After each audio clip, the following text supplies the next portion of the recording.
So sheekadayna soo gaabiyaan rabaa insha Allah caawana igu dambeyn doontaa because waxa weeyaan anu ma rabayna like I said I don't want to turn this into teams. There's no teams. Anu ina yaro naag iska dhigay oo uraya oo qarmoon oo ka wiswisiyo tan amti back and forth wala hadli maayo sidii competition tay waxna competition ma aha isaga iyo waxa taageeraba aniga waxba ila ma aha wallahi ilaahay horta jecel waan ka wiswisayaaba laakiin riiska uu noqotay inaan ka hadlaa waxa weeyaan cid ka hadlaysaan waay ya habla yaro taageeriyo iyo carruur yaro bila knowledge bila aqoona aan isla iimaanka ku yar u duufsanayo birito la cid dhali doonta cid dhali doona tanada Soomaali tahay Soomaalidina aan walaalanahay ninka hoogaya hadhow tolo qoomkiisu hoogayaan waa aniga maanta hadaan ka hadli waayo indhaha iska qabto aniga ma aha so waxa weeyaan qof perfect ma jiro anigu perfect ma yihi laftirkaygu waan dambaaba wada qof bilaadan aan at the end of the day laakiin haday ilaahaygu keena hadaad ugu aragtaan de wax diinta meel weyn ka dhacaya ya ama dhaqanka bade ya carruurta yarar soo kacaysaan uga baqataan hadii Siciido sida waxda la digu yiraahdaa la waa la isqabtaaye Siciido sid waxa leedahay laakiin xumaan aynu taageerno because live your life, you know, let's not judge one another, you know.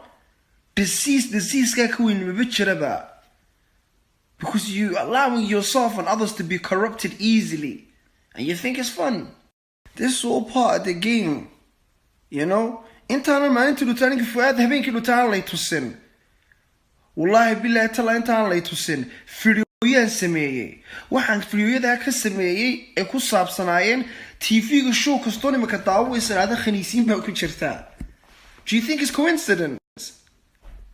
Why you think all of this happening by accident? خنيسين تاع legalize كريم كو Europe meelahan. Why you think that's an accident too?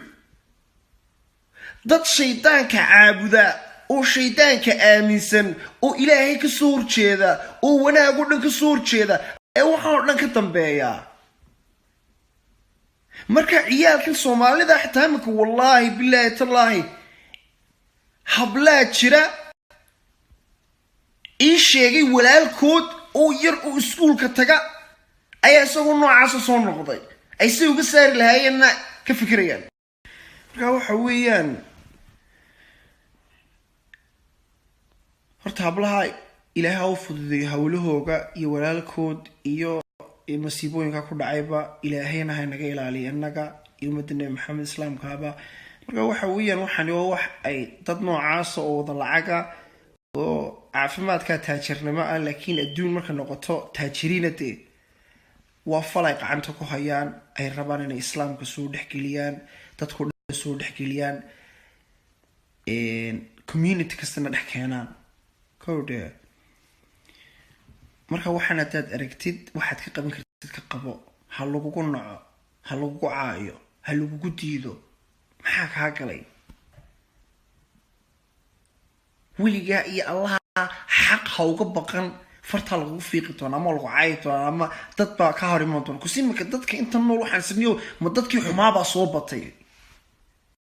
Anyways TV-ga waxa iska daawanaya oo iska relax kareynaya waxaan ma aha wax wanaagsan wax laga hadla ma aha laakiin danta marka qof wax ku khasbisay situationada qaar kood ka hadashid hadaad platform haysatid aanu Ilaahay mooyaane aadama kama baqo habla yaro lumsan wax kalgacal oo jacayl ka raba ma jirto damirkooga ba khaniis taageersan ama dumar waaweyn khaniis taageersan ama nin khaniis taageersan waxa aniga ii sheegayeen igu soo kordhinaya ba iska yar bartay marayaan baan arkaya ya qaar ba waxay qiil ka dhigtay siraadana he's didn't say in the right way though he could have told him in the right way. What right way?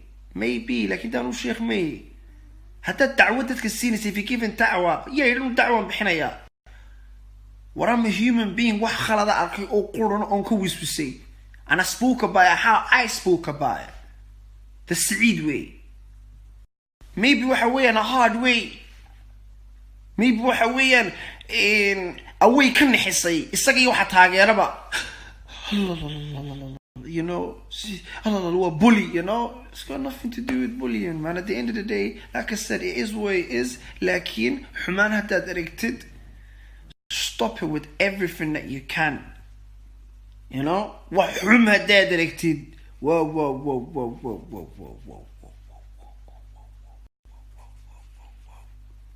Whoa. Intaanay ku soo gaadhin. Yeah? I just imagined it coming close to me. Woo!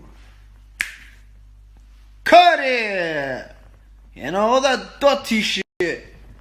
You need to cut it before it touches you. So here's ways at the end of the day. Assalamu alaikum.